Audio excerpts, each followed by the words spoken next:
The property was in such bad condition it didn't look like anything could live there. The field was a mire of sludge and quick mud dotted with dangerous debris.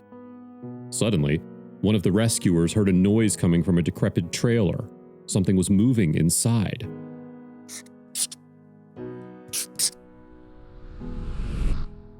When you think of animals suffering from neglect and abuse, it's often house pets that come to mind. However, they aren't the only victims. Larger creatures are also vulnerable. That's one of the things that Oregon-based charity Three Sisters Equine Refuge is fighting to raise awareness about.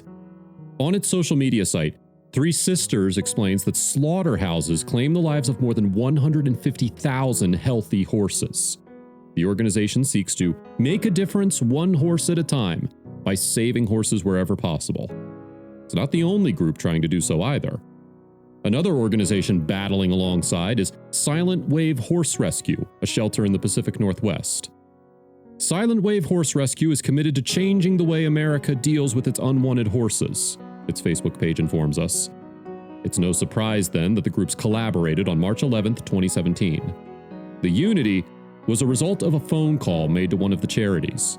Apparently, someone in the Hood River area was concerned about horses in a neighboring property. If the reports were accurate, the animals were suffering large-scale neglect. Not only were the horses deprived of simple nourishment, but their other living conditions were supposedly horrific too.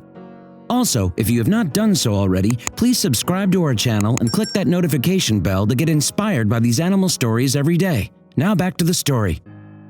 Both Three Sisters and Silent Wave joined a group of Hood River horse lovers to investigate the accusations. Sadly, they proved to be true.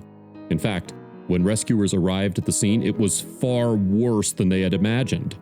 To begin with, what were once fields had been transformed into something more akin to a bog. The mud reached up to the volunteers' knees and threatened to drag them down. In addition, the land was littered with discarded farming implements and hazardous debris. The rescue video revealed that there were metal tools, like pitchforks, with their tines sticking up. It also described miles of barbed wire and sharp sheet metal pieces everywhere. After scouring the fetid ground, the rescue team saved 7 horses. Their humans had left them almost bereft of food and water and in various stages of neglect. The volunteers could only imagine how the animals must have suffered. They caught a glimpse into that hell, however, after stumbling across a sorrowful-looking trailer. One rescuer, Silent Wave's executive director Lisa Newberger, heard a noise coming from the locked ruin. On June 14, 2018, she told the Dodo what happened next. "I heard the clampering of hooves as I walked past," Newberger recalled. "I looked in and saw this little guy." To be more specific, she'd found a miniature horse sealed in the trailer. The conditions he'd somehow endured were abhorrent. As Newberger's eyes adapted to the enveloping darkness, she saw nothing that could be described as food or water.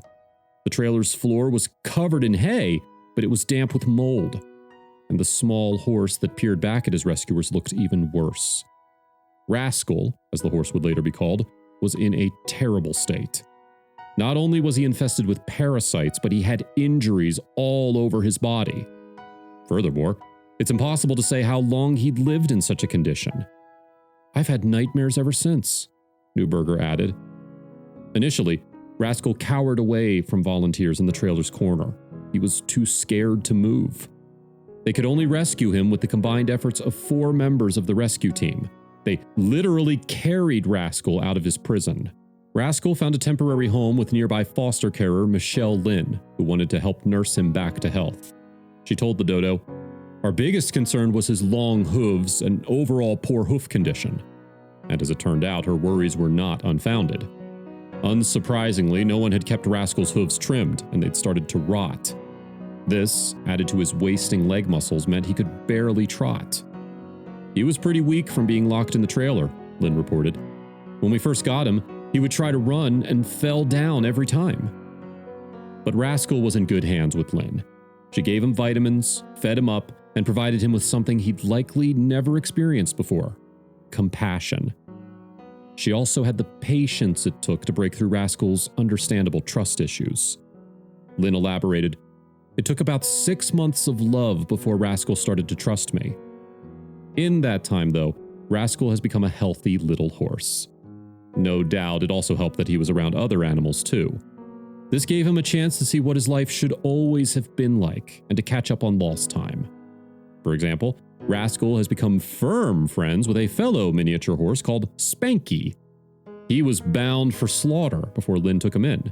Now, Spanky spends his time happily dashing around the paddocks with Rascal, and the two are virtually inseparable.